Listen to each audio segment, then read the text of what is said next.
Welcome to Undrafted Hockey Fan. I'm Brad. Today we got James Jardine. Are you okay if you use your full name? Are you good here? Yeah, absolutely. Cool, man. Let's jump into it. Yeah, so we're doing today we're doing Red Wings therapy. There got two very frustrated Red Wings fans. The therapist is not here. These just two guys that need therapy for Red Wings jumping on here. So James, doing all right today?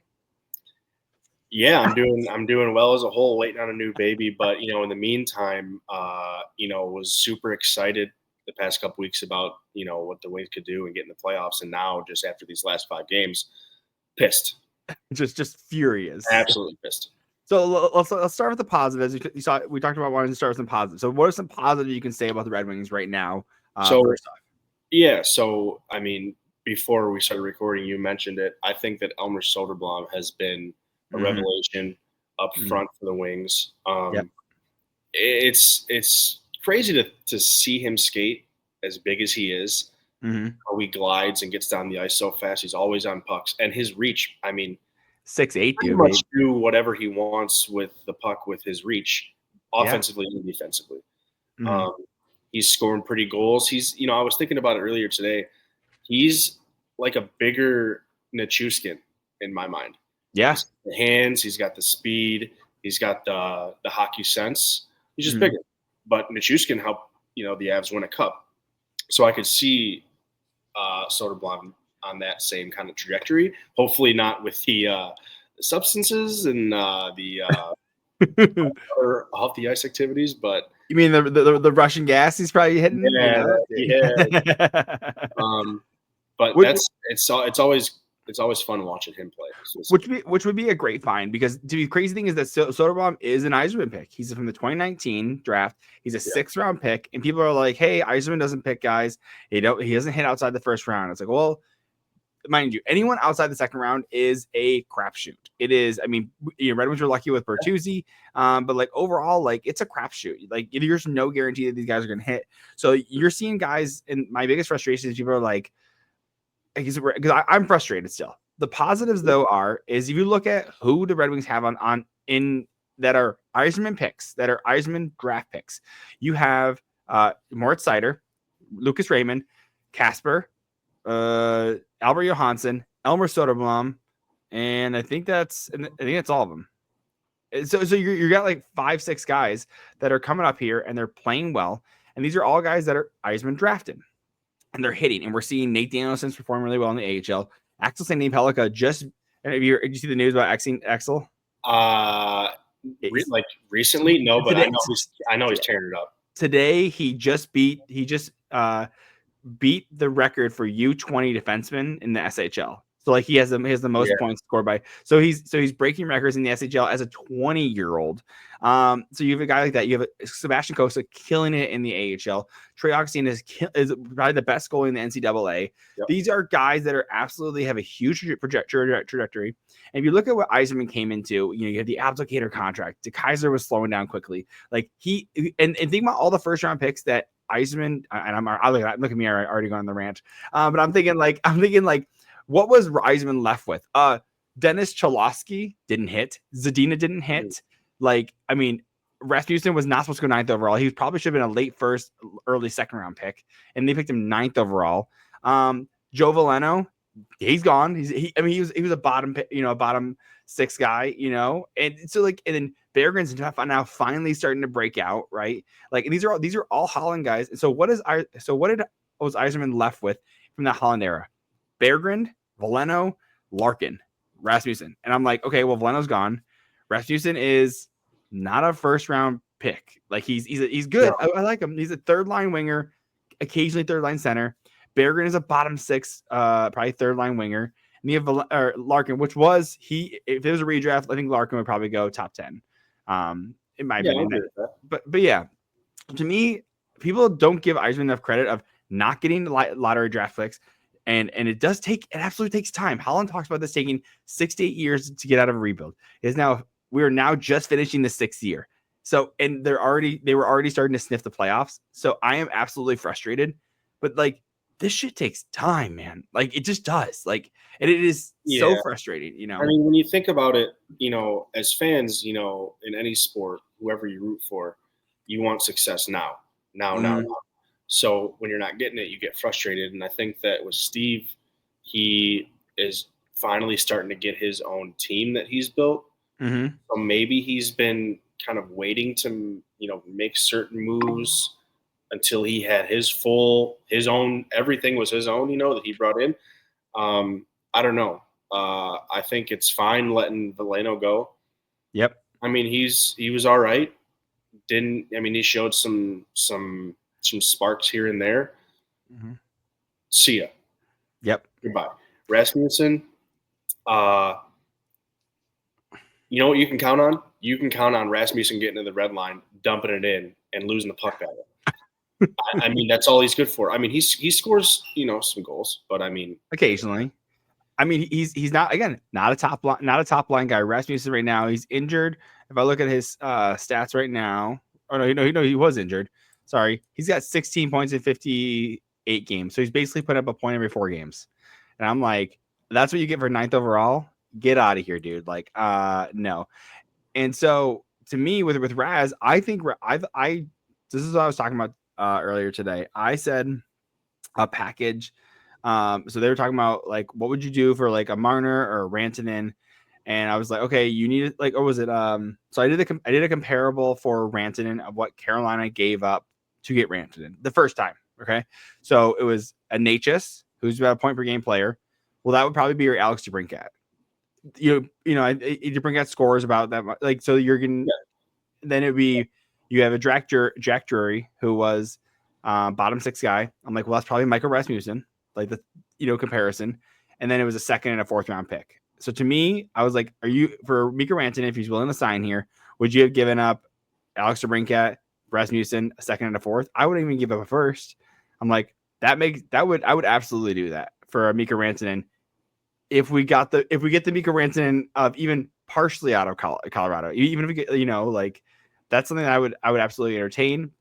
And that was the idea of around that I was trying to. It's interesting, this Rantanen stuff, because he's good. He's a superstar, right? Yeah.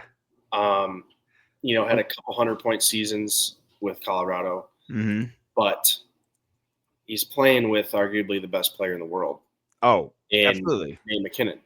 Yep. I don't know if I think he's kind of on the Huberdeau scale. Ooh, I like this take. Go ahead. Huberdeau scale, because Huberdeau lit it up in Florida playing with all the guys. Yeah, absolutely. As soon as he gets traded to Calgary, he hasn't sniffed 100 points since. No, he's not even a point per game player, I don't think, at this point. No, and Mikko Rantanen gets traded to a Carolina team that has been stacked for the last few years, and you think he would find chemistry quick because he's that good, and he just keep going. Yeah. I don't think that's – and in Dallas, I mean, that's a hard-nosed, work hard, fast team. They're not the puck moving skill team that McKinnon and McCarr and all those guys in Colorado were. I don't see him really sniffing 100 points anytime soon, to be honest, dude. So I will tell you, this is and I'm going to tie this back to the Red Wings. This is the reason that I think Vladdy is not working out in Detroit.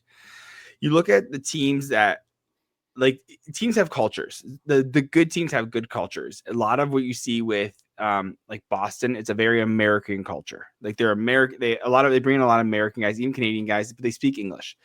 When it comes to Detroit, a lot of Swedish players, like, so you see like the Bergens, the Edvinsons, like the Raymonds, they're all playing together. There's a culture there.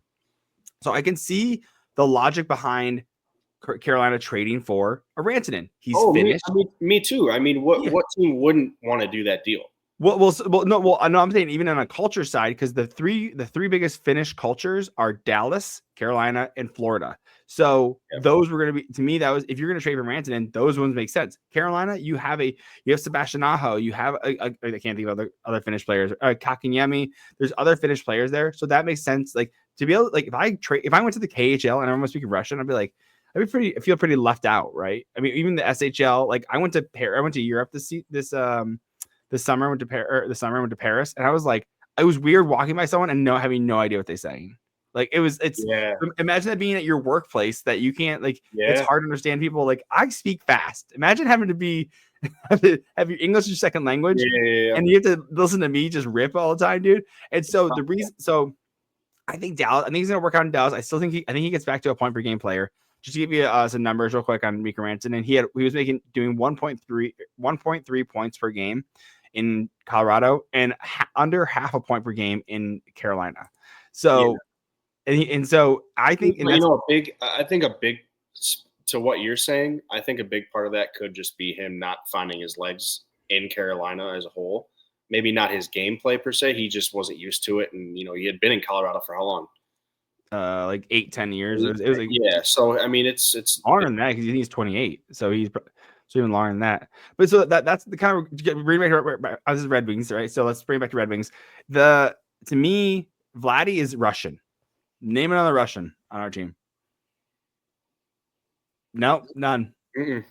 To me, that's where I think it's like, oh, like it would have been great if they had a Russian that it was like, hey man, let me show you my favorite spots. Let me show you my, where we go to on off days. Let me introduce me to my wife. Here's our kids play. You know what I mean? Like it's a culture thing.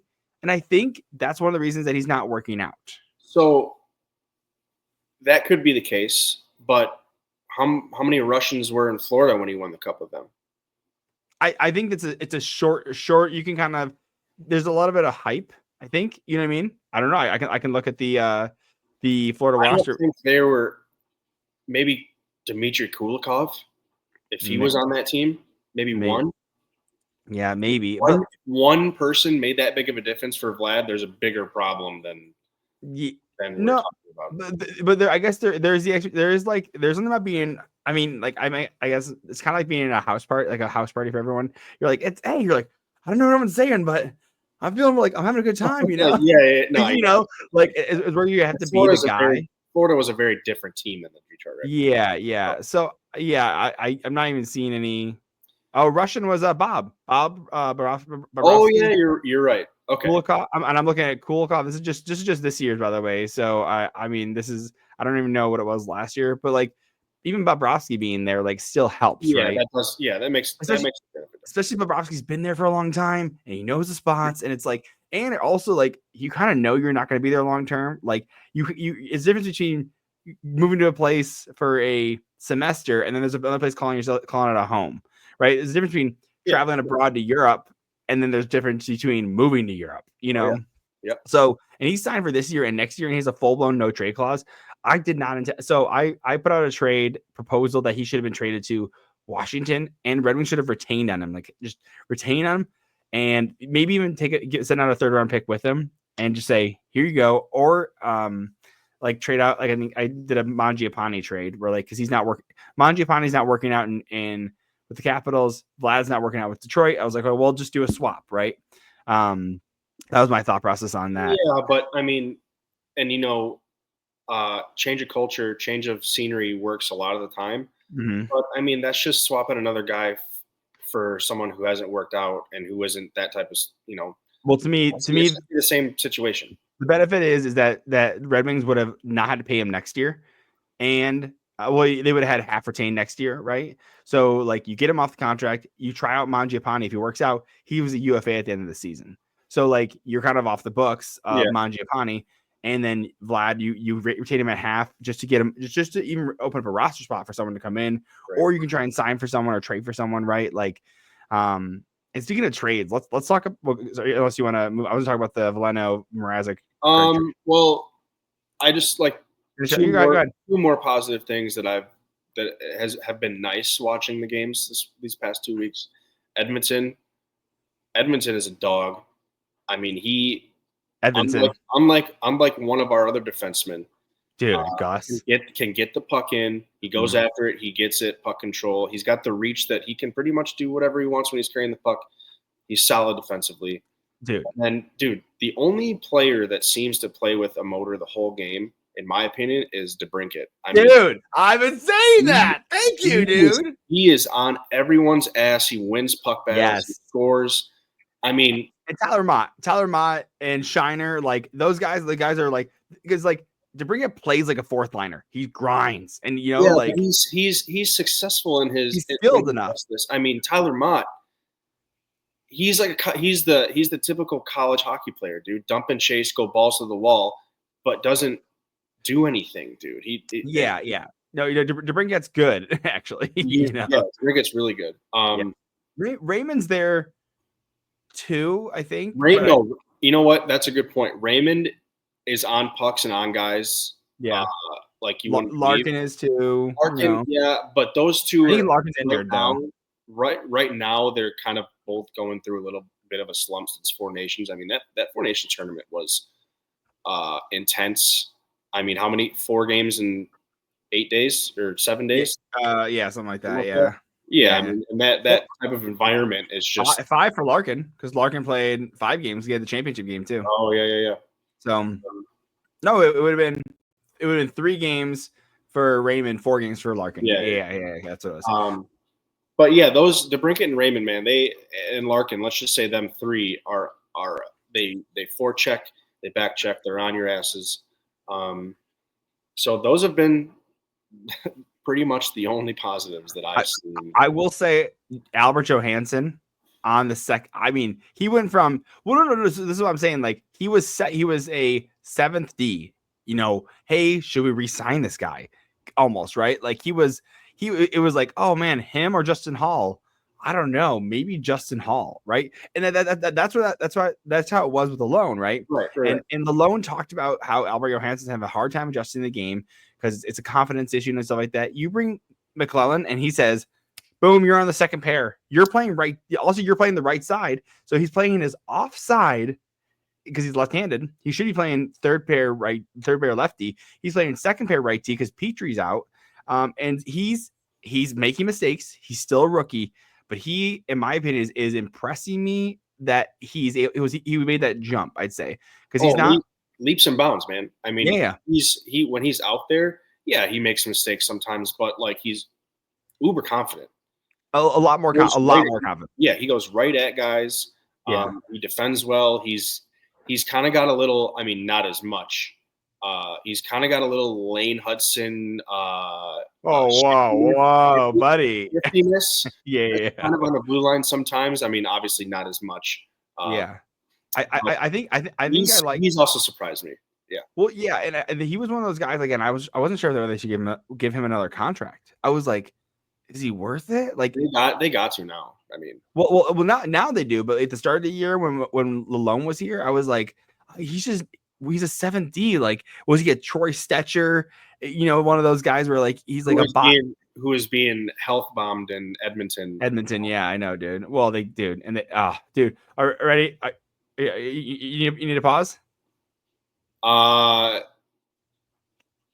I just got to be a little more quiet. Okay, that's fine. Do you need to go to the basement? You know what? I don't have a basement. If I had a basement, I could probably be as loud as I have my apartment, so I'm sure I'm killing my neighbors. So you're fine. Sorry, I'm sure you're not that loud. Okay, so well, let's. I mean, don't say that because I'm about to drop one on you real quick. So I don't know if you recall, we're gonna get into the negative. Well, we're gonna take a quick break. I didn't hit the ad read real quick. Got a minute 40 for DraftKings, and then we'll jump into the negatives because I'm about to talk about Jake Wellman. So see you on the other side. Yeah, I knew it was coming. It might not feel like it, but spring is right around the corner. You know how you can tell? Golfers are hitting the links, and we have some tournaments to talk about. And if you want to do more than just talk, put your money where your mouth is. Get in on all the tee to green action with DraftKings Sportsbook. From Thursday's opening round through the closing round Sunday, DraftKings Sportsbook has you covered with tournament props, live betting, odds boost, and so much more. And if you've never bet on golf before, it's easier than you think. Just pick up something simple like a golfer to win the tourney and make your pick. It's just that easy. Now we got some tournaments coming up. We got the Puerto Rico Open, the Players Championship, the Valspar Championship, the Texas Children's Houston Open. Maybe you can bet for Stefan Jaeger to win. Maybe a little Scotty Scheffler or a little Bryce Garnett. Whatever it is, you can get in on the action. And here's something special for first timers.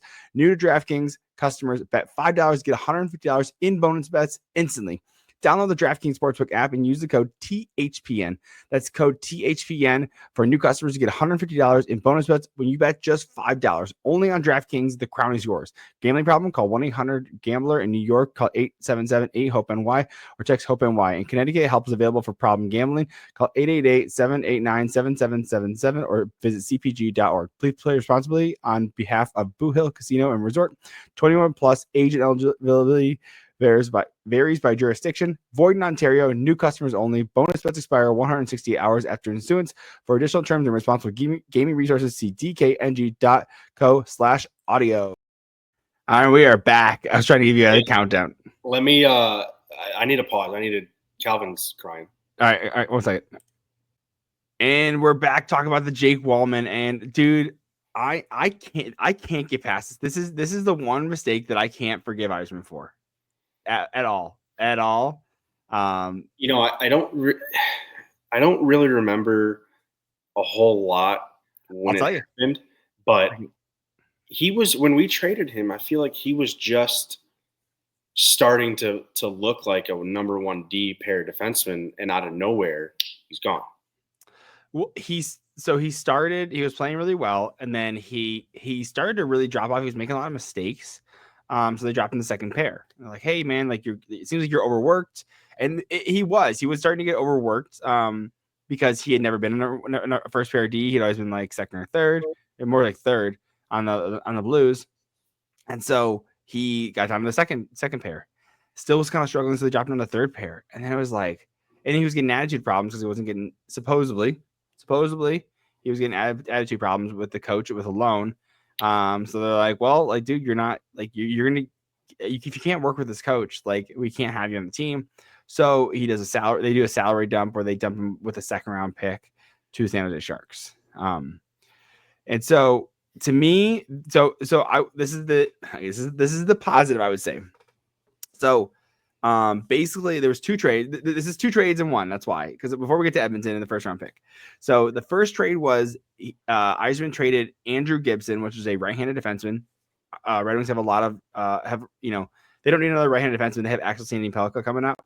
So it was like, hey, it's kind of an extra guy prospect. He's with the Nashville Predators. They get back Jesse Kiskinen and a second round pick. So Gibson was a second round pick. Kiskinen was a third round pick in 2023 draft. Red Wings are looking at him. He's a Finnish guy. So they get the second round pick with Kiskinen. So they take that second round pick with Jake Wallman and trade him out. So he really didn't cost a second round pick. He did and he didn't. Like you basically like traded Andrew Gibson for just Jesse Kiskinen. That's basically all you did. So like, what did Edmonton give a first round pick to San Jose? Yeah. So going back to the San Jose side, Edmonton gave up a AHL player and a first round pick. That is, I think, top like 10 protection or something like that. For Jake Wallman, and they get him for this year and they get him for next year.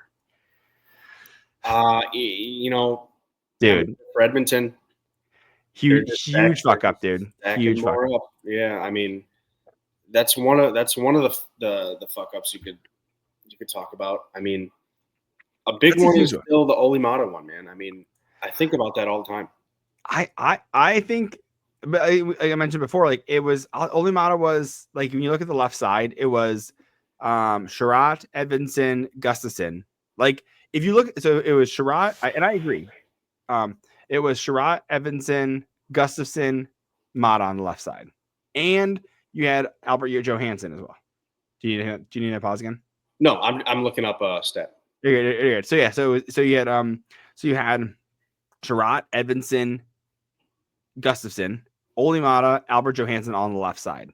So how do you, in your opinion, how would you rank those? Sherratt probably top because Edvinsson wasn't Edvinsson yet, right? So you have Sherratt as your first pair, Edvinsson your second, and then you have your third pair was Albert Johansson, Gustafsson, who you just signed, and Olli Maatta.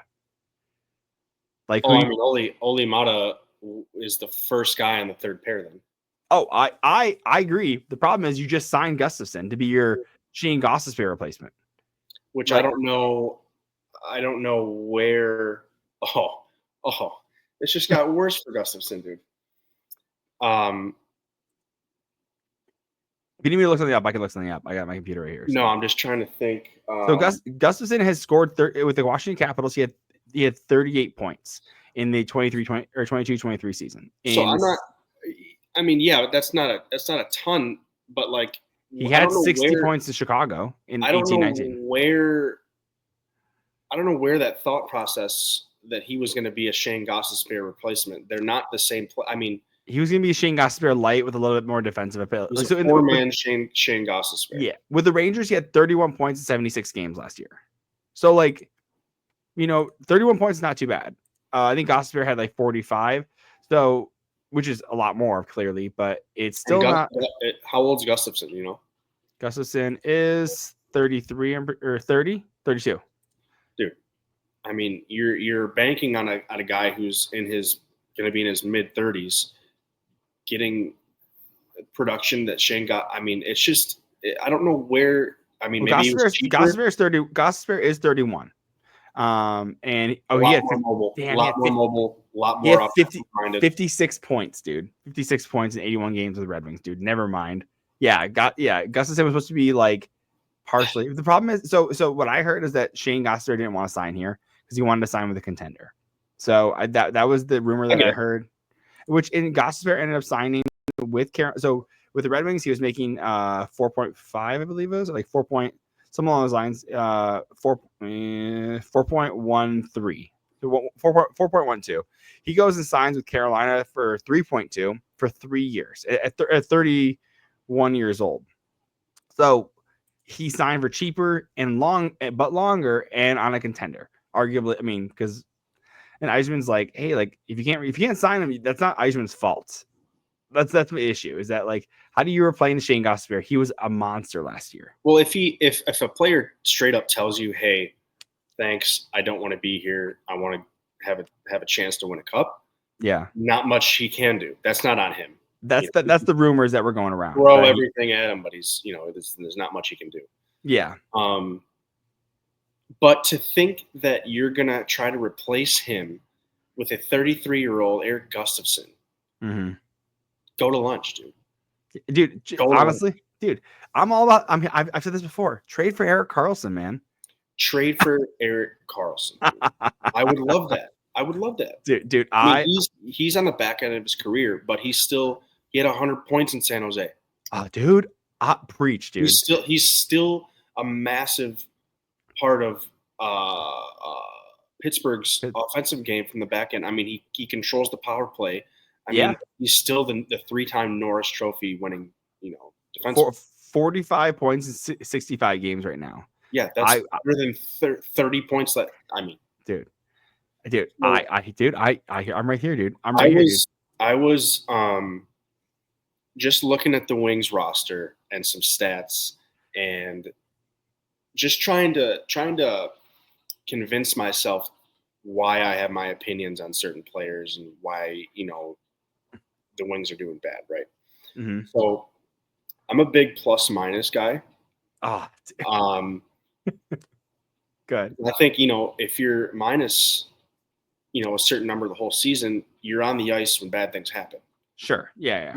Pretty much every team around the league has at least 2 guys that are plus forwards, right? Mm-hmm. With Andrew Kopp being out, who was a +4 for the season, the Red Wings have not a single guy that are plus in the plus for plus-minus. There is one. There is Edmondson has a +7. No, forwards. Oh yeah, forwards. Yes. Forwards. Okay. Not a single forward who were the players that are primarily responsible for scoring the goals. Not a single person is plus. Let's make it worse. No one has a plus besides Edmondson. But add everyone else. No one has a plus besides Edmondson and Kopp. No one. Dude. So defense, right? Yep. Edmondson is the only one. He's +7. Mm-hmm. No one else. Gustafsson is fucking -20. -20. So I was like, you know what? How are other teams stacking up? Let's go to Columbus, who's pretty much they were in the same position as the Wings as far as competing. Marchenko, +27. Dude, monster. Anaheim's plus 17. Mm-hmm. So they have two guys at least that are plus and Killing big it. plus. Yeah. I mean, the Wings they're not like, I don't know if you probably do. Mike Commodore does this. He was a defenseman for Carolina, Calgary, played in Detroit for a little bit. Yeah. He does like a Masters green jacket leaderboard with the biggest minuses of the season. Oh, no way. For 6 years, almost all the Red Wings are on it. So this year, none of them are on it, which, I mean, that's a plus. I mean, they're not terrible minus numbers, but what surprised me was DeBrincat, who, as we've said, minus 18. Dude. He's got almost 30 goals. Yeah. And the crazy thing is that Lalone tried to run at a more defensive game, but like, and the problem is that the Red Wings have so plus minus does not count power play goals and does not count penalty kill goals, right? So the problem is that Red Wings are power play merchants. They truly are. They run their first line: Seider, Raymond, Kane, Larkin, and whoever, right? I mean, Casper? No. Who is it now? It's Seider, Raymond, Kane. Oh, DeBrincat. Yeah, DeBrincat. Yeah. They run those guys out all the time. Their 5v5 scoring is abysmal. It is so bad. And you know what I can't get over is most of the time, since the Red Wings power play is so good, they move the puck so well, most of the time they are in that offensive zone. Yeah, they might miss the net. It might go all the way back. Yeah, they might lose it once. They might shoot it down the ice. But for a team that's got the second highest power play percentage in the league, why are these guys getting off the ice with 1 minute and 13 seconds left in the power play? Get the puck back, skate it, set up, and take the extra 50 seconds to try and score. You're going to put Comfer out there. Agreed. Casper's good, but you're going to put Vladimir Tarasenko, who has 9 goals on the season, out there. Mm-hmm. Stay out there the whole time. I'm there with Alexander Ovechkin stays out a minute before the power play begins, comes back and plays the whole power play. He's 40 years old. Yeah, dude, I hear you. So there's expected goals percentage is a stat I'm looking up on moneypuck.com. Red Wings. So if you have whether you're expected to score goals, right? Red Wings are in the same company as Seattle, Anaheim, San Jose, and Chicago. Those are the only teams below them that are expected to score less goals. Which is crazy because, like, to me, that's it's so different from 2 or 3 weeks ago, man. Yeah, dude, they were scoring 5 goals, dude, and they I don't know. I mean, it looks like Talbot and Lyon are not bad goalies. They're good goalies. It looks like they just have lost confidence. I mean, last night when Protas scored his first goal, that was an absolute piss missile. Of course, dude. I mean, Talbot didn't look confident. He left the whole side of the net open. He looked like he was scared. Yeah. On Tom Wilson's pretty nice move, shorthanded goal. Yeah, dude. I mean, he looked lost. Like he didn't expect that. I mean, well, he didn't expect to get shorthanded breakaway. Like that's not Red Wings are okay. But hear me out. Tom Wilson took it from their blue line all the way down. Yeah. He had that whole time to get in his mind, oh shit, there's a breakaway coming. It's Tom Wilson. Mm-hmm. Get ready. Yeah. I don't care if you haven't seen those in games before. Yeah. You're staring at the guy skating all the way down the ice. Okay. Get ready. Yeah. Tom Wilson's a good player, but he's not have a fucking Datsuk, dude. And he just shook him to death, dude. It's and like I've said to you earlier, watching Gustafsson, when he gets the puck in our zone, okay, he's got a guy coming at him, so he tries to fake the guy out by going up the strong side and then reverses it to the weak side, and there's nobody there. It happens 3-4 times a game. He gets to the red line and doesn't dump the puck after the red line. He dumps it before, so it's an icing. Yeah. When he's taking a slap shot at the blue line in the offensive zone, I would bet money that 50% to 60% of those shots are getting blocked or tipped out. Yeah. He tries to make these seam passes that don't ever have a chance. Well, he's not good enough offensively and because he hasn't been, he's 17 points, whatever. He's not good enough offensively for how bad he is defensively. No, he just like at least Shane Gostisbehere, for what he lacked defensively, he made up for in strides with offense. Well, so that was the big issue, is that Shane Gostisbehere played on the right side, and so that was the difference, is that you could put someone so offensively minded like Gostisbehere, and then you put someone so defensively minded on the left side like Olli Maatta. Well, now you pick up Gustafsson on the left side, and you get rid of Olli Maatta. Well, I mean, even when you had Olli Maatta on the left side, like your right side is Seider, Petrie, Hall. Get fucked. Like, what are we doing, dude? I'm telling you, that makes me nauseous thinking about those. I mean, there's Jeff Petrie should not be in the NHL. Yeah, he's 37. He's 37 years old. He's retiring after this, I think. He should retire. He shouldn't have been in the NHL 3 years ago. Yeah.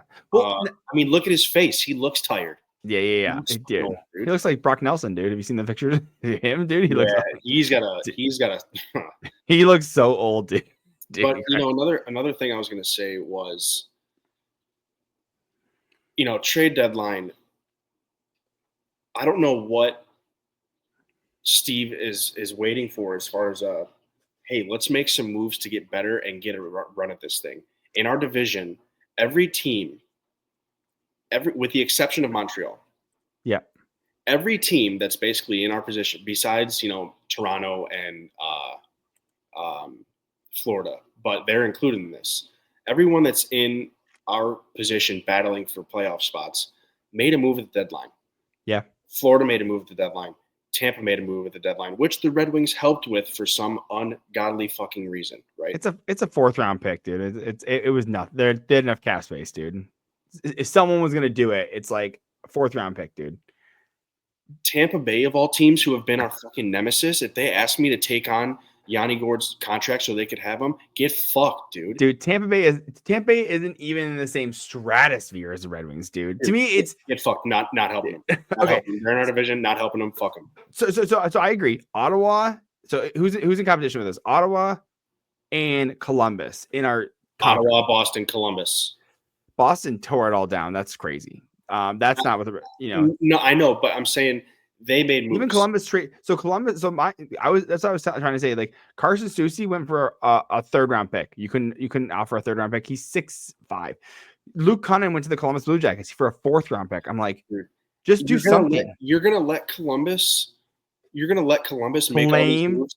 Claim Fisher, dude. Dude, when I saw that they brought Mrazek in, I was like, you know what? I've seen him play a few games this year. He's looked pretty good considering the team he's got around him. Right? Yeah. Looked at his goals against average, is 3.5 goals against, dude. And then Craig Smith has been a career 4th liner who he won't even score a goal for us, dude. And it's like Steve Yzerman threw in the towel and is like, you know what? We'll come back next season. Did they earn it? Like, did they honestly earn it? Right. So dude, they were besides the last. Tell me about the last 5 games. Let's wipe the Capitals game off because they're the Capitals. And sure. I mean, they had a 4-game skid. You could say the Stadium Series game against Columbus was bullshit. Agree. Oh, yeah, I agree with that. Wipe that one off. The first game against Columbus, though, like that was that 5-2. 5-2 at home. At home, yeah. So that's bad. 5-3 in the outdoor game. Utah 4-2. Utah, that's a bad one to lose. Yep. Carolina was 2-1. Carolina was wipe it off the board. Carolina outworked you. Like they were. But that's Carolina's game, though. I mean, that's Carolina. So, they earned it, man. They were under 500. They were the Dead Wings at the start of the season. McClellan comes 2 7-game winning streaks. I think they earned to be in the playoff hunt, which earns them. Which, if I'm Dylan Larkin, I'm going to Steve Yzerman. I'm saying, hey, we might have our differences. Mm-hmm. Help make this team better. Yeah. You bring in Craig Smith and Peter Mrazek. Why? Just leave them. Yeah. Why? So So Veleno's better than Craig Smith and Mrazek. Huh? Veleno's more valuable than Craig Smith and Mrazek. So Veleno has 10 points in 53 games. Craig Smith has 16 points in 40 games. So he's outpacing almost double the amount. If you do the same amount of games, almost double the amount of points that Craig Smith has over Veleno on a arguably worse team. I'm okay. This is how I rationalize it. And I'm going to bring up the rumored trade that Yzerman was going after, which I really liked. So just to knock out the Veleno trade, Veleno makes $2.25 million. Mrazek makes $4.25 million. Basically, and they both have it for this year and next year. Basically, you got Mrazek for $2 million a year. Because that's the difference in the contract. Craig Smith can play fourth line center, and because your center depth is decimated by Kopp being out.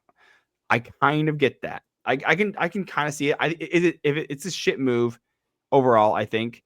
The thing is that Yzerman was going after Brandon Carlo from the Boston Bruins, who had this year and 2 years afterwards, and Toronto had to pay a second round prospect,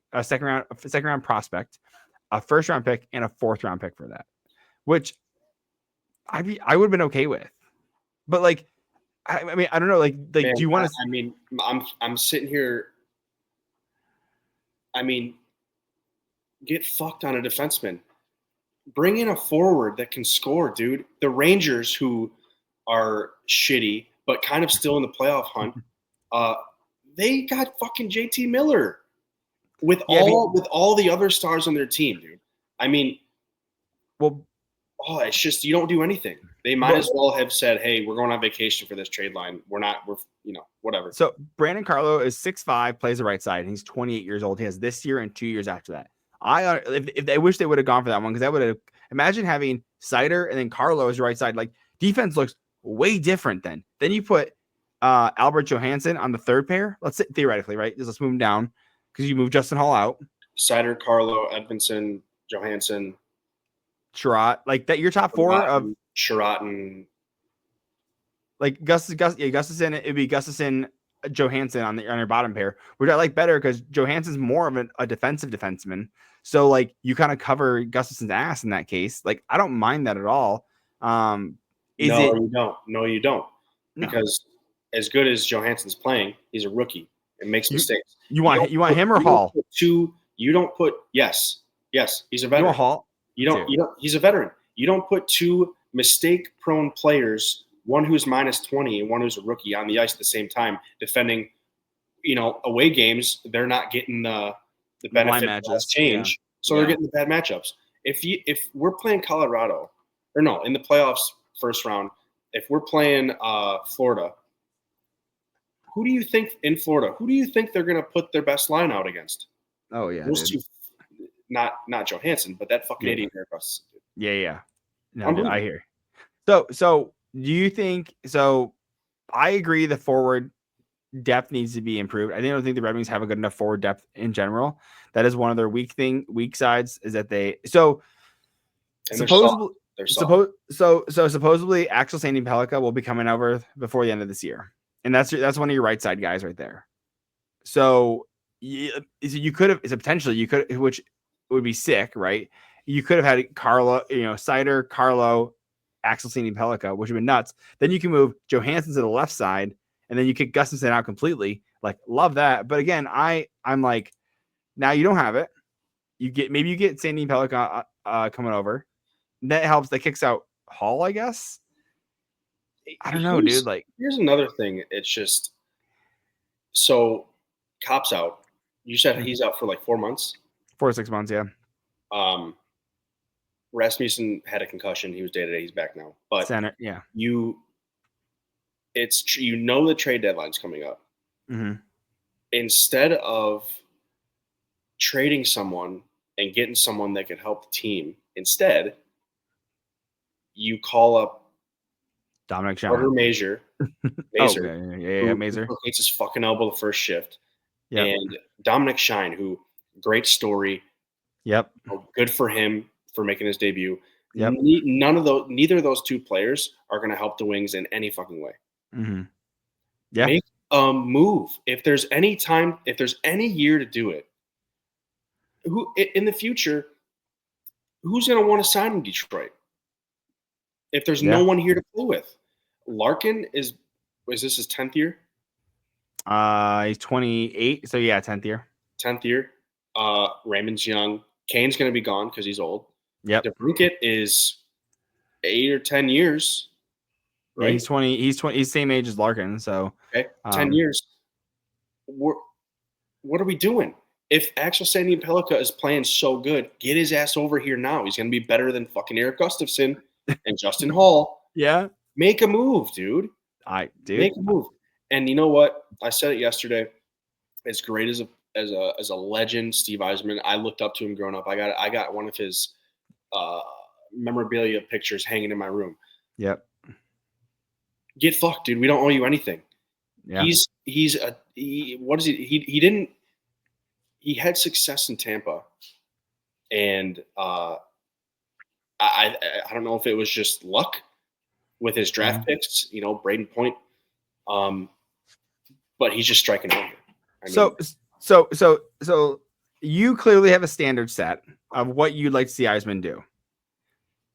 What gave you that standard? Is it your own frustrations of the not being in the playoffs? Or do you see another GM who has done what Yzerman has done in the positions that he's been in and been successful?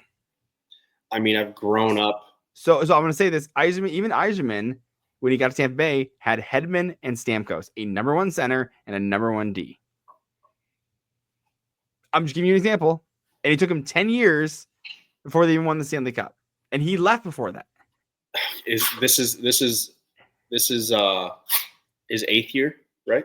His 6th year. This is Steve's 6th year here? Yeah, he'll be finishing his 6th year this year. Because he came. How many times did they miss the playoffs when he was the GM? I can look. Let me pull it up. Anyways, go rant and I'll. I mean, it's just, I think I got it from growing up in Detroit, growing up a massive, I played hockey. You were around it with your brothers. And yeah. I mean, they made the playoffs 25 straight years. There was not a single year that they missed the playoffs. So it's been 8 years since they've been in the playoffs, man. I mean, we're spoiled, dude. They call us Hockey Town. And we don't ever play past April. Yeah, we so it just seems like he's not trying. I don't disagree with that. Because it feels like you could have become GM of Lightning. It feels like there could have been more from him, more effort. So he got there in 2010, and they were already in the playoffs. They missed the playoffs 1, 2, 3, 4 times of his 9 years in there. So they made it 4 out of the 9 times that he was there. They made it or missed it 4 out of 9. They missed it 4 out of 9 times that he was there. Okay. So a little over half of the time he was there, they were in the playoffs, and he already had again a number 1 D, and they had missed it to the playoffs twice already in that. And that's where I'm like, Yzerman had to so I was listening to someone today. If they had hit on Zadina, this team would look different. If they had hit on Cholowski, if Rasmussen looked differently, Yzerman was not set up for success, and then he had all the shit contracts from Holland. So I understand. To me, if they don't make the playoffs next year, that's where I'm now doubting for sure. That is my bar now, is that hey, this is your last year to be kind of fucking around, because you can't be Minnesota where you're a middling team all the time. It's not gonna work for me. But this is the year to do it, man. To do what? To make a run at the playoffs, dude. To end the playoff drought. Why? I mean, the city wants it. The fans want it. The team deserves it. You don't even try, dude. You didn't try. Yeah. He brings in Craig Smith and Peter Mrazek. He signs Vladimir Tarasenko to almost $5 million a year, dude. Yeah. The guy who's 32 or 33, injury prone. Yeah. Speak English very well.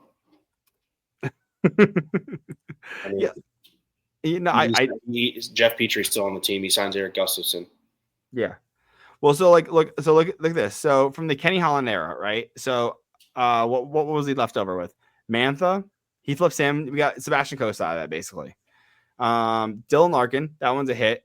So 2015, Evgeny Svechnikov.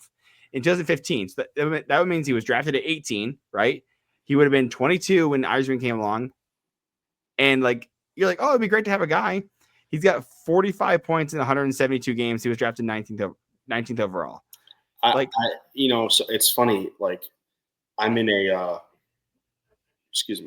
dynasty football league. So basically, you have 1 year you have a draft and you keep those players. You're like your own GM. Yeah. I have the same mindset about draft picks as I do in that. Don't give a fuck. You know what? First round picks. You know what? You want to keep them, or they have a high value, so trade for them. Mm-hmm. I don't care how many second, third, fourth, fifth, whatever round picks you have to throw at somebody. Mm-hmm. If you're Steve Yzerman right now, do it. Make a move. Get impact players. Send them out. Because not only does that help our chances making the playoffs. Say we extend those players and re-sign them, they're going to draw other players in. And then moving forward throughout the years, we're going to be another hotspot. But now we bring in Craig Smith and we bring in Peter Mrazek. And they are really they're committed to really breaking through. Yeah. Did you listen to Yzerman's press conference? No. Okay, so that's one of the things he talked about is he's like, hey, like prices were going to be for most guys were like not just like a first round pick for a guy. It was a first round pick plus. Like it was like, I disagree, man. I think so. Okay. Do you think Danielson is going to be an impact player for the Wings? He's gonna be a second line center. He'll be basically a Dylan Larkin. I know he no joke. That's his ceiling is about Dylan Larkin, right? So we don't need another Dylan Larkin. Dylan Larkin gets 60 points a year and has missed the playoffs 8 straight years. Mm-hmm. Yeah. Trade him. Get somebody better. Trade Danielson or trade Larkin? I need to talk about trading Larkin. Danielson. No, don't trade Larkin. Don't. Okay. Oh, you put it in a text message. I'll pull that shit up right now. No, I know. I just asked if it would be wild. No, I know. Yeah, wild. No, I mean, Danielson is looking to be your second line center.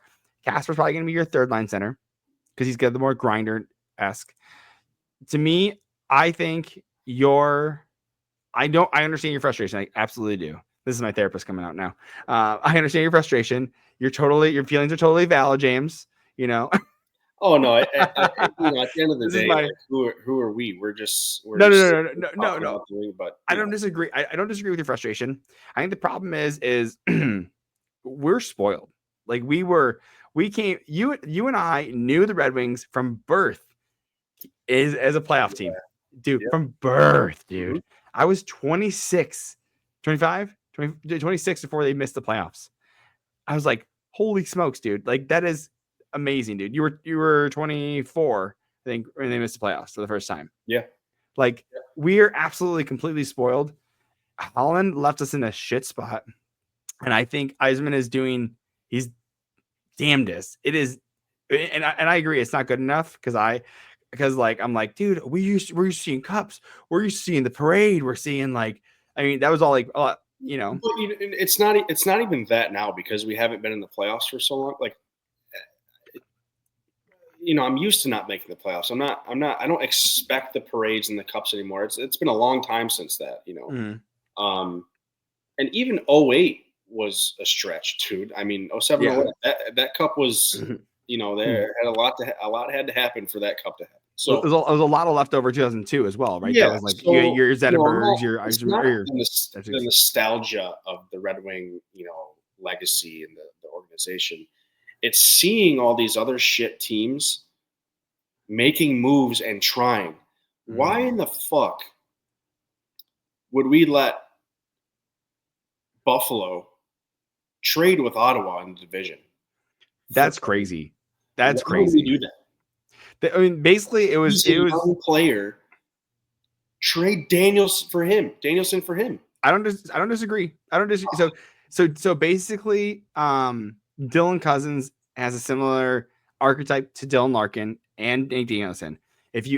I'm just letting you know, you would trade a first round pick in Danielson for Dylan Cousins.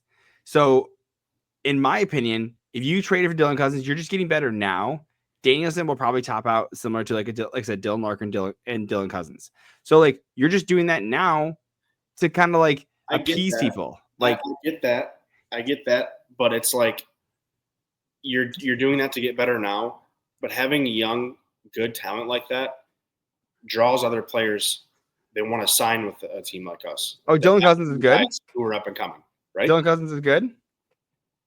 Yeah, he's a half a point per game player right now. That's fine. He's got more impact. He's 24. A 24-year-old making half point per game player. Yeah. If Nate Danielson is looking so good, bring him up, dude. That was Ken Holland's problem. He stashed every single good player we had, Mantha, for 5 or 6 years until there was nothing left. Stupid. Bring him up now. Danielson's first year in the AHL is this year. Like he's in my opinion, he's going to make the NHL next year. I think he's going to start as a winger. I think he'll probably play like first or second line winger. I think Kaner's not coming back, in my opinion. I think you're going to have. So to me, like I think that my issue is that you want to make the moves. I think Dylan Cousins is a long-term move. I like that as well. The problem is that if they made the playoffs this year, do you expect them to make it next year too? It depends on the offseason. I would say 60%, yeah. But what's more acceptable is if they miss it. What's more acceptable? They make it this year, miss it next year, or they miss it this year and make it next. As a fan base, get us in now. Get us in now. I think they would be. I think there'd be more people mad that if they next year if they don't make playoffs. I don't pull the franchise. I don't. Yeah, if they miss this year and next year, yeah. Yeah. I don't think that people would be as upset as you think if we made it this year and missed next year. No, I completely disagree. I honestly don't think so. No? Maybe that's just my opinion. Well, I also think that people have it wouldn't be such a big deal if we weren't so close, dude. We are so close. Dude, last year was so fucking close, dude. When the Wings are on their game and they're all playing with confidence, mm-hmm. they are a playoff team, 100% playoff team. Mm-hmm. Fringe, but they're yeah. Yeah, I mean they might be a first round out, but that's a 7-game first round. Yeah. Something just I don't know if it's confidence. I don't know. So you think there is the talent or there isn't the talent? Because you just said if you think at their best they're a first round all the way to 7 games. That's not exactly. That's you just said. No, I'm not saying they're the best team. I'm saying they're a first round out still. 7 games, whatever. Oh, no, 7. I mean, if you're going to toe, you think you can go toe to toe with Florida, Toronto, Tampa, and go 7 games when they're playing like they started out the game yesterday? Yeah. I'm talking about how they started off. Yeah. Right? I mean, unfortunately, they're just such a hot and cold team that I don't trust them, dude. I just can't trust them, dude. I'm like, I understand. Like I've seen some people saying, "Oh, the Wings should have traded for Rantanen." I'm not saying do that. I don't really think that would have worked out either. Mm-hmm. Because, like I said earlier, I don't think Rantanen is going to play out like everybody is expecting him to. Yeah. But do something, man. I think we're on the line of having the talent to compete. Yeah. We're on the line. Mm-hmm. A move at the deadline could have gotten us over that. Put a spark under them. Mm-hmm. And to be honest, if I'm a player on the Wings and I find out that we traded Joe Veleno for Peter Mrazek and Greg Smith, like another fucking goalie, dude.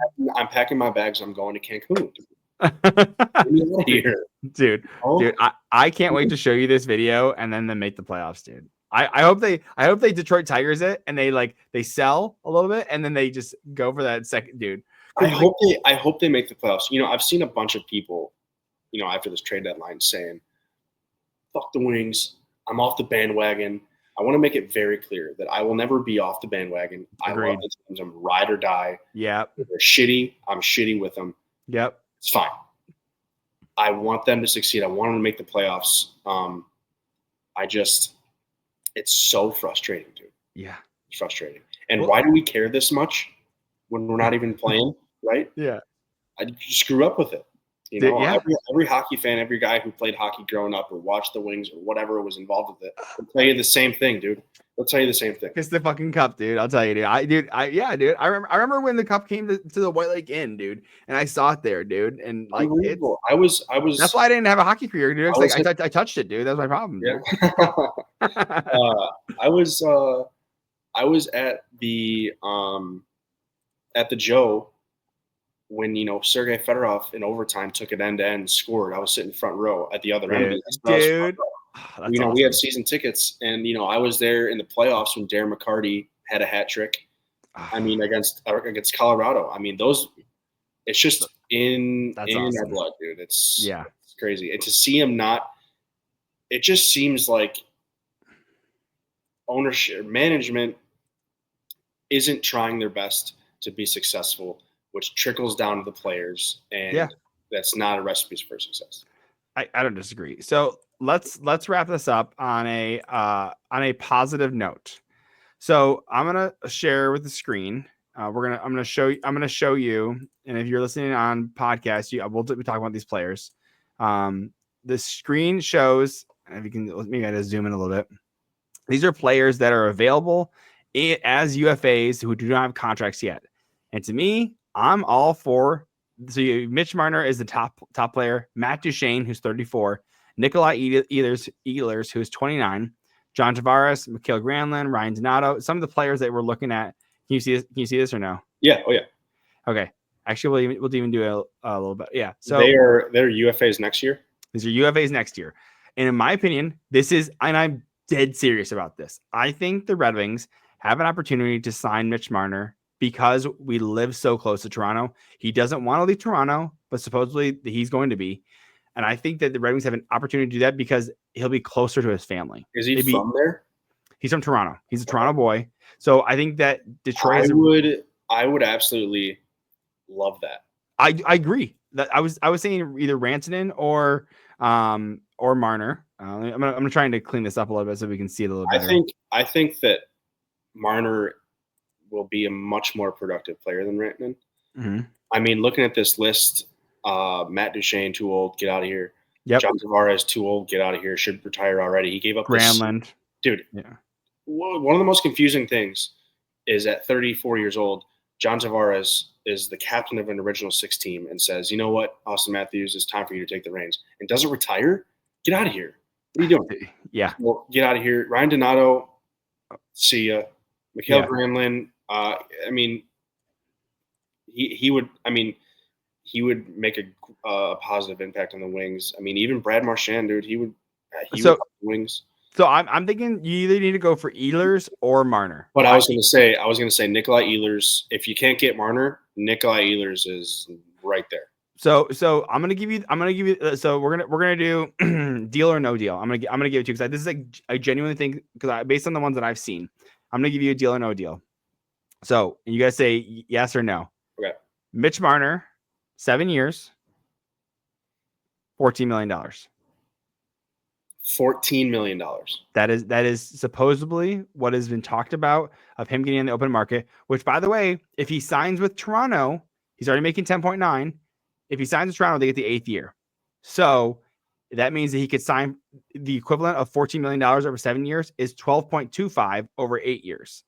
So he's still going to want the same amount of money, right? $14 million a year. I think yes, because you don't have an opportunity to get a superstar. Trade Rasmussen, bring up some young kids. I find it hard to justify giving Mitch Marner $14 million. Yeah. When McDavid doesn't make 14, Rantanen's got a cup and he's got 100 points a season. Doesn't make 14. Mitch Marner is a first round exit every year. The Toronto Maple Leafs are. He's not. He's part of that. He's part of their what do they call it? Core, yeah. So to me, I would say because the cap's going up $4 or $5 million next year, that deal's going to basically be in a couple of years, it's gonna be like $10 million. Yeah. Dude. So, and I think he's young enough. I'd rather give it to him because I think he's the only one. He has 77 points, 61 games. Yeah. You're talking about how it's hard to get free agency. Like the next guy is Matt Duchene at 63 points, 62 games. With the cap increasing, yeah, do that deal. But who do you throw at him? Who do you give Toronto? Oh no, he's going to free agency. No, Yeah. So you don't have to pay anything. So and then the other one, okay, Nikolai Ehlers, currently making $6 million, point per game player. He's probably going to want 6 or 7 years. He's 29 years old. I think Yzerman would rather give him 6. Probably $8 to $8.5 million a year. Oh yeah. So to me, he's going to stay under Yzerman's number. I think he's willing to give him 8.5 for 7 years. Yeah. Yep. I agree. That's a point per game player. He's 29 though. That's the issue is that I'm concerned with. I mean, the way he plays, man. I mean, he'd be worth it. Yeah, and he's got 56 points in 55 games. Yeah. Going on the list, Ryan Donato. Absolutely not. No, not at all. Should be in the KHL. Dude, why?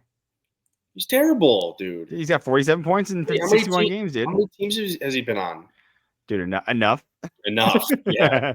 So again, looking at, I mean, all the other guys are. Marchand's too old. Nelson's gonna get extended with the Avs.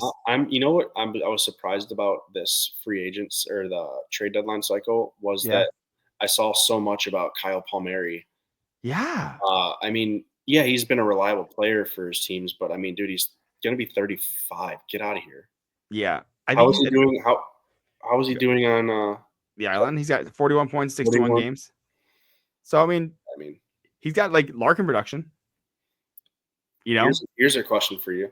What's up? If Patrick Kane comes to Detroit and says, "Hey, I want to resign," you sign him.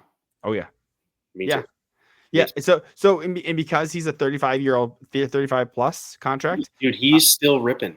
He's still ripping. Well, so you do it. You stage it with signing bonuses again, right? You say he's doing 4.6 right now. Let's say you give him $4 million or $4 million a year, so he can get up to I think $6 million. I believe it is. Dude, Jacob Chikrin is only making 4.6.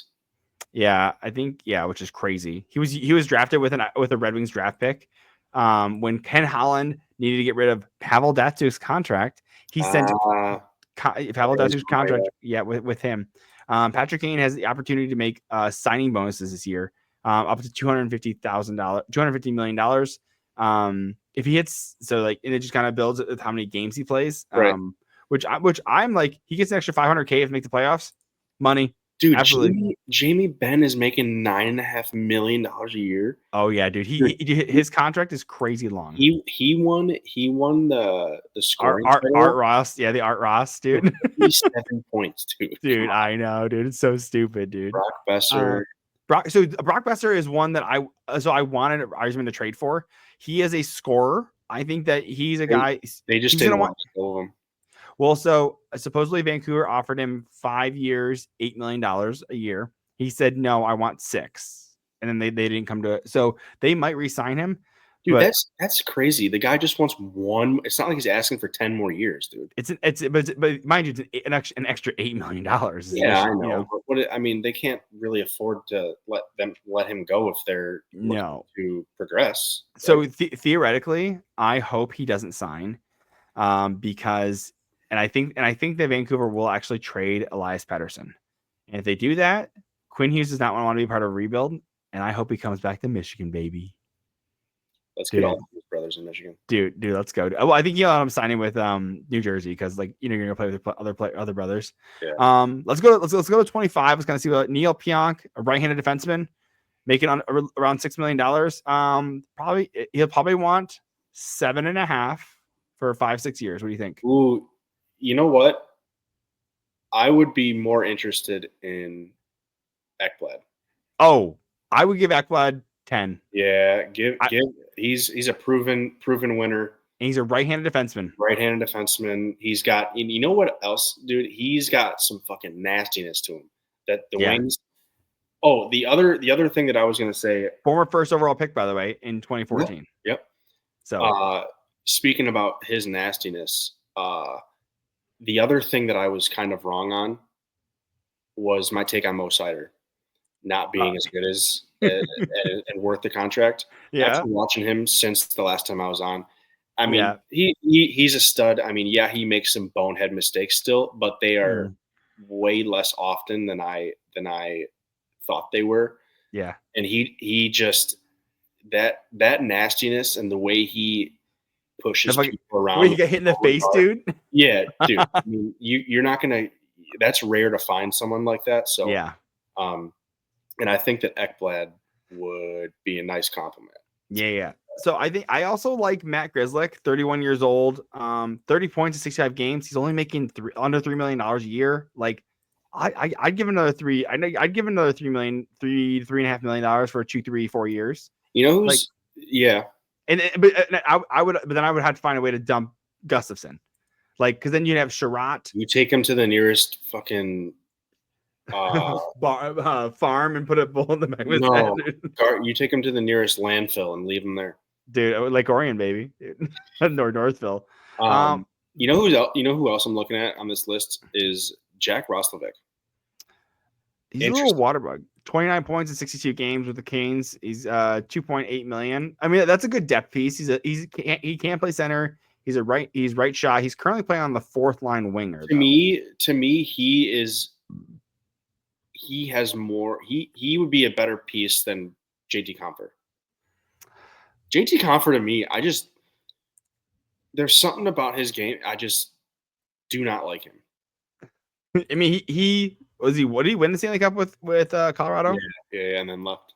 Yeah. So Compher currently he's got 25 points in 57 games. Jack Roslovic has 29 points in 62 games. So they're pretty comparable. Yeah, about the same. They're pretty comparable. Oh, you didn't just do that. Sorry, man. I gotta go. No. Well, again, kind of rounding the list up. I don't mind that as a depth piece either. Like, I think that's a good. Oh, look at Provorov, dude. I think so. Provorov is so. I think he ends up re-signing in Columbus. He really liked. He actually they talked about extensions. They didn't get one done. So I would like him.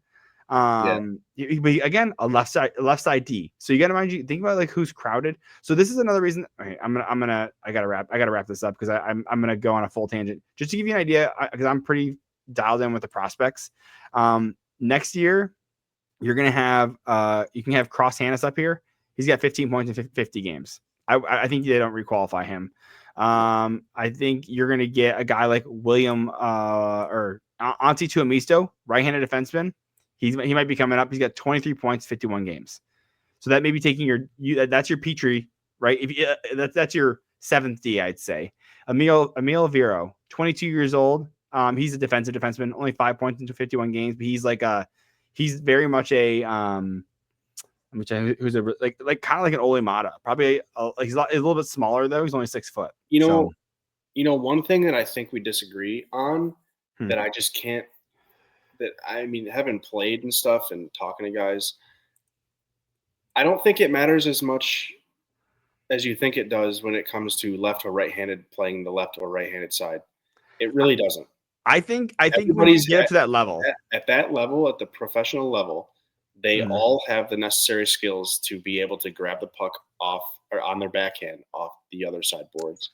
They all have the ability to cross over and backwards skate to the middle. That's an adjustment. But if you really were in a spot or you were just in a situation where, hey, we want this player, he'll make our team better. Yeah. But on the other hand, they can all do it. So the way I think about that is the same with like football. Is you have a right side tackle or a left side tackle. It's one of those. It's in football. I don't know how much football you watch, but I watch religiously during the seasons. Every game you have people playing the other side from Myles Garrett, the best defensive player in the league, consistently throughout the game is playing both sides. Yeah. Well, I mean, Aiden Hutchinson on the Detroit Lions. He's a monster, dude. Plays both sides, dude. So at the level they're at, I mean, if I'm capable of doing the same shit at each side at my level. Yeah. The professionals. Sure. Yeah. I don't necessarily disagree with that. Like I said, I mean, that's why you have Johansson playing the right side. Like, I think that there is something to that. And I mean, playing, especially in the offensive zone, playing on your offhand is better for taking one-timing slap shots. It's better for shooting the puck at the net. Well, yeah, look at Ovechkin. He's the left winger who plays with a right hand shot, right? Yep. No, I don't disagree with that. It's just that's one of those things where it's like when you look at the teams that are like the best, like even Dallas went out and signed Matt Dumba and Labushkin in the offseason which are not a very good two second pair or third pair right D because they're right-handed and they get paid an extra $1 million a year because they're that way. Dude, it's crazy. One last thing. It's crazy that like Matt Dumba had such a promising future in Minnesota, and he's just been bounced around. I don't know if he got hurt or what, but I remember thinking that he was going to be like a stud defenseman. Well, I think there's just some things that like once you hit a certain level, it's like, oh, you're not the same. Like I think Larkin's fall off will be hard because he relies so much on his speed. He has kind of some hands. But there's I was just thinking about that the other day, dude. He's got some hands, but they're like sloppy. Yeah. Like Raymond's fast, but he's not only speed. Like Raymond's a really smart player. He plays really well on his edges. Also, Raymond like is like low key fast. Like he doesn't look very fast, but he's covering the ground, you know? Yeah. No, and that's where I'm like, okay, so that's where I think about the long-term skills is like, so like Elmer Soderblom is not very fast, but he's big and he has hands. Well, dude, those don't really go away, he's right? Like Giannis Antetokounmpo, dude. He takes 2 strides and he's all the way down the ice. Yeah, dude. I you know how often I tell Courtney, I'm like, dude, you look at him, he's so big on the ice, dude. So 6'8", dude. Is he jersey worthy? Ooh. If he gets a longer than at least a 2-year contract this year, because he's up this year. He needs to get a number, and then I'll get a jersey. 85? He ain't changing, dude. Yeah, I know. I know, dude. I wouldn't either. That's the number he started with. So yeah. Well, yeah, I know, right? Like, so what would you? So I want to wrap this thing up because I got Courtney waiting in the other room. So if you were able to play, including all the retired numbers, and what's your number on the Red Wings? Because Courtney wants 25. I'm like, you might be able to have it. She really wants 91, but I'm like, you're not getting it. So, that's. I mean, 91 would probably be my first option as well. Sergei was my favorite player growing up, and I was born in 91. Yeah. My number right now and in high school and shit was 21. Mm-hmm. You forward. Yep. Yeah. But you're winger. What was that? You're winger too? No, center. Oh, look at you, babe. Yeah, I'm all right in the draws. Yeah. I don't like having to skate way more than a winger does playing center, but yeah. But I would honestly probably take 11 for my son. He was born on June 11th. Oh, I love that. And then who knows what day my daughter's gonna be born on? Yeah. Be from now till the 12th. So who knows? Yeah. But yeah, let's just go with 91 would be my top choice. Sure, mine would be 19. So 19? That's I mean, yeah, 19. But I think. Yeah, well, so like I talk about the Red Wings. I'm like, okay, if I can't have that, I love goalie numbers. I love the 30s, but I don't want to do that because it's like goalies get 30. Like I don't want to mess with that. And on the Red Wings, I would probably go 49 because it still has a 9, and the 4 is kind of like a 1. Like there's a 1 aspect to it. No, get out of here, dude. No 1 aspect. I was thinking earlier actually. Craig Smith, I think he's wore 15 his whole career. Yeah. Who was the last wing to wear 15?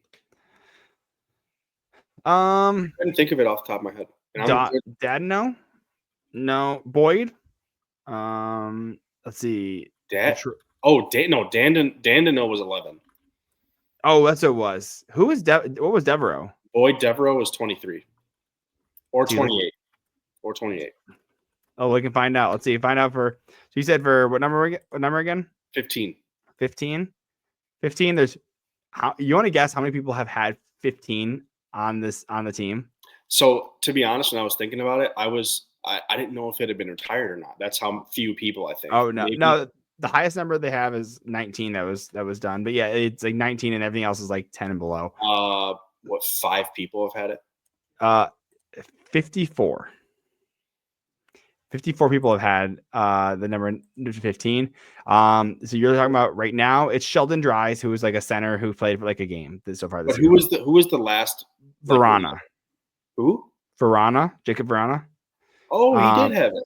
And then it was Dmytro Timoshev. I don't remember him. And then the longest one that in our recent memory was Riley Sheahan. Oh yeah, that fucker. Thomas Holmstrom had it. Actually, Thomas Holmstrom had it for a year as well. Oh, that's wrong. In 1997 to 1998, dude. That's very wrong. That's crazy, dude. That's yeah. That's a good question. 4-time Stanley Cup winner, dude. I think Sarah would go with. She'd probably go with 26. She was born on the 26th of May. Okay, that's Yuri Hudler, baby. Dude. Joe Kosher. Dude. Oh, okay. All right. There you go. Yeah. No. What would you say? What would you say your son's was again? 26. Son's is 11. 11. Well, that's Tarasenko right now. He's gone anyway. So Tarasenko, yeah. Good old Dan Cleary, Matthew Dandino. Dude, yeah. Phillips Zadina, man. Where is he now? Is he still in San Jose? No, he's in the Czech league, dude. He's in the Czech. Yeah, he's in the Czech league. So nice pick, huh? Yeah, I do, right? I know. I'm like, oh, great. Thanks, daughter. I got one more hot take. Ready? Shoot, yeah. Sometime in the next 2 to 3 years. Okay. Jared Spurgeon is going to be a Detroit Red Wing. Okay. What? Talk me through it because I have a reason I would disagree. There's no talking me through it. I just think that's what's going to happen. Okay. Do you know how old Jared Spurgeon is? Yeah, he's like 30. Is he older than that? Yeah. Is he 33? He's 35. Yeah, he's 35. Is he Kane's age? Yeah, he's a year younger than Kane, and he's the captain of the Minnesota Wild. He's got this year and 2 years after that. All right, you can cut that out then. I'm not cutting that out. Hell no, dude. He's got a 10-team no trade clause. But yeah, he's Jared Spurgeon or a very old Sidney Crosby. Oh, dude. What? How would you feel about that? How would you feel about it? I always felt weird about Kane. I would love it, dude. I would love it. That's where I'm at, dude. I'm like, Courtney's like, I'm not one of those fans. I'm a diehard fan. Don't get me wrong. But I'm not one of those fans who's like, fuck Crosby, crybaby Crosby. Dude, he's one of the best in the world. Are you telling me some of those fans would be like, nah, we don't want him? No, dude. No, get fucked. Same thing with Brad Marchand, dude. Bring him over. Oh, dude, I'm all about like making the team better, dude. Let's what are we doing here, guys? Like when Joe Thornton said I want to unretire and come back, I'd be like, dude, yeah, like why not, dude? Like I like so not now. You tell me about talk to me about vibes. Talk to me about culture. What is he? Has he been like living in California surfing for the past 2 years? Dude, he just hangs out at the San Jose Ice Arena. Bro. He's not even paid by the team. He just comes there. They're do you know who Udonis Haslem is? Sounds familiar. He was a player for the Miami Heat for like 20 years. He was part of the teams that won the championships with LeBron and D Wade. Yeah. And he was on the team for 20 years. And the last, I want to say 3 years of his contract, didn't touch the floor. He was there. They kept re-signing him just because of his veteran presence and vibes. Yeah. That would be a Joe Thornton guy. Dude, that's what I'm saying. Like, dude, who's the vibe guys for the Wings? Like, I think McCarty's a little too wild. I think he'd be like, I don't want kids. Osgood. I'd throw Osgood in there. He's not cool enough. I want someone cool. Can we get, see? So, okay, you want a hot take? I think McClellan doesn't last 2 to 3 years. I think they bring in either Fedorov or Igor Larionov. Dude, we'll always love Fedorov, and for that matter, Igor Larionov. Mm-hmm. We need to do away with bringing in former legends that were on the team, because I mean, we've already started to do it with Stevie, dude. So the Sergei Fedorov has won the KHL's Gregorian Cup, which is the Stanley Cup over there, twice. So he's coached them and GM them. He's coach and GM and took them all the way to the and won the cup. All right. Well, so track record. How about this? Neither of them speak English very well. True. You're talking about Tarasenko having a tough time. He's leading a team, dude. Yeah. I don't know. Don't get me wrong. I would love to see Sergei back in the red white. Retire 91, man. Retire 91. In my room back at my mom's house, I still have my little white Sergei Fedorov jersey hanging up on my wall. In my room. Dude, that's so cool, dude. I would try to wear it now, but I'm quite a bit bigger. Just it's all that dad muscles, dude. That's no joke. That's it. Yeah. So, but hey, man, I appreciate you hanging out for Red Wings therapy, man. Like I said, it was a good time. It was nice to get all that out. Yeah. We actually will do it earlier in the day so you can start just yelling, dude, because I'm all about it. And I think I might need from the rest of the season a once a week, like I hate Eric Gustafson. Dude, jump on. Half hour. I'm ready, dude. You know what we need to do? We need to get you a spotlight for the backyard, and so you can yell.